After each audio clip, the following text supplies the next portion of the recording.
आगाह कयो मांखे त सखर में कानून जा मुहाफ़िज़ ही कानून जी भञकड़ी करण में मसरूफ़ आहिनि।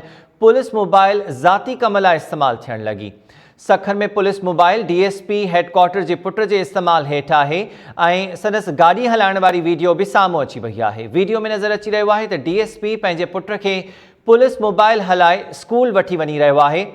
बग़ैर वर्दी जे DSP पुट सां गॾु पुलिस मोबाइल में सवार आहे, जेको पंहिंजे पुट खे हिदायतूं ॾिए पियो त पुलिस मोबाइल कीअं हलाइजे।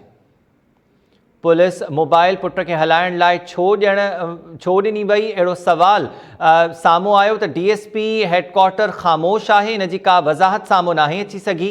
सखर शहर मां इहे अव्हांखे मंज़र ॾेखारियूं पिया जिते कानून जा मुहाफ़िज़ ही कानून जी भञकड़ी करण लॻा। पुलिस मोबाइल ज़ाती कम लाइ इस्तेमालु थियण लॻी।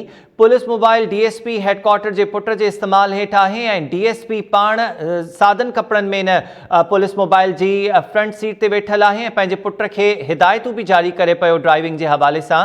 इन वीडियो जे साम्हूं अचण खां पोइ सवाल उथी रहिया आहिनि त कानून जी हिफ़ाज़त कंदड़ पाणी कानून जी भञकड़ी कीअं पिया कनि। तफ़सील मालूम कयूं था टाइम न्यूज़ सखर जे रिपोर्टर फारूक सुमरो खां।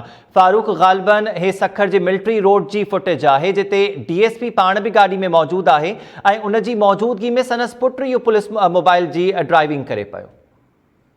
बिल्कुल, एक तरफ सिंध हुकूमत ऐं पुलिस डिपार्टमेंट में जेके नंढी उमिरि जा ॿार आहिनि उन्हनि जी ड्राइविंग ते पाबंदी लॻाइण सां गॾु कानून साज़ी करे पई। मथां वरी पुलिस जा जेके कानून जा जेके पान जा ई रखवाला आहिनि उहे ई उन कानून जूं धजियूं उॾारे रहिया आहिनि। ही वाकई सखर जे मिलिट्री रोड वारे इलाइक़े जी ही वीडियो आहे जंहिंमें स्कूल वेंदड़ जेको तालिब इल्म आहे, शागिर्द आहे, उहो पाण पुलिस मोबाइल ड्राइव करे स्कूल वञी रहियो आहे, जंहिंसां गॾु जेको ॿुधाए पियो वञे सिविल ड्रेस में उहो DSP पाण आहे जंहिंखे इहा पुलिस मोबाइल ॾिनल आहे त हू जेके सरकारी कमकार आहिनि उन्हनि में इस्तेमालु थी सघे। तंहिं करे पर उन जी जेको सरकारी कमकार आहिनि उहा पुलिस मोबाइल उन में इस्तेमालु करण बजाए ही ज़ाती तौर ते पुलिस मोबाइल इस्तेमालु कई थी वञे ऐं ॼाणायल शागिर्द इहो पुलिस मोबाइल ड्राइव करे मिलिट्री रोड खां थींदो सखर IB जो पब्लिक स्कूल आहे जेको IB जे माते हलंदो आहे उन स्कूल में ई एंट्री थिए थो, जंहिंमें वीडियो में वाज़े ॾिसी सघिजे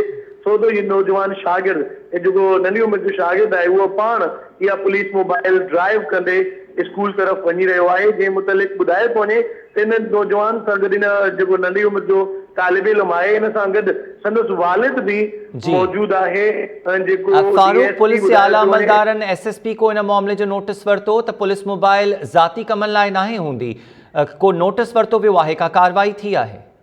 जी अमीर, हिन वक़्त ताईं त का अमली तौर ते इन का कार्रवाई अमल में नाहे आई सघी। पहिरियों वाक़ियो न आहे, इन खां अॻु में बि इहे पुलिस मोबाइलूं ज़ाती तौर ते इस्तेमालु थींदियूं रहियूं आहिनि। ॼाणायल ऑफिसरनि पारां वक़्ती तौर ते इहे एक्शन बि वरिता वेंदा आहिनि ऐं नोटिस बि वरिता वेंदा आहिनि, पर अमली तौर ते ये जेके सरकारी प्रॉपर्टीज़ हूंदी आहे पुलिस मोबाइल या जेके सरकारी गाॾियूं आहिनि उहे पर्सनल यूज़ इस्तेमालु करण बजाए उहे पर्सनल यूज़ कयूं वेंदियूं आहिनि ऐं सरकारी कमनि लाइ घटि इस्तेमालु कयूं आहिनि। पुलिस मोबाइलनि जी चक्कर में शॉर्टेज भी तमाम घणी आहे, छो तो अक्सर जेके वॾी तादाद में जेके पुलिस मोबाइल्स आहिनि उहे सियासी प्रोटोकॉल थोरे मुख़्तलिफ़ जेके सियासी अमलदार आहिनि, सियासी नुमाइंदा आहिनि उन्हनि खे ॾिनी वञे जेके सियासी कामोर। पुलिस मोबाइल सरकारी कम जे लाइ आहे पर DSP इन खे ज़ाती कम लाइ इस्तेमालु करणु लॻो।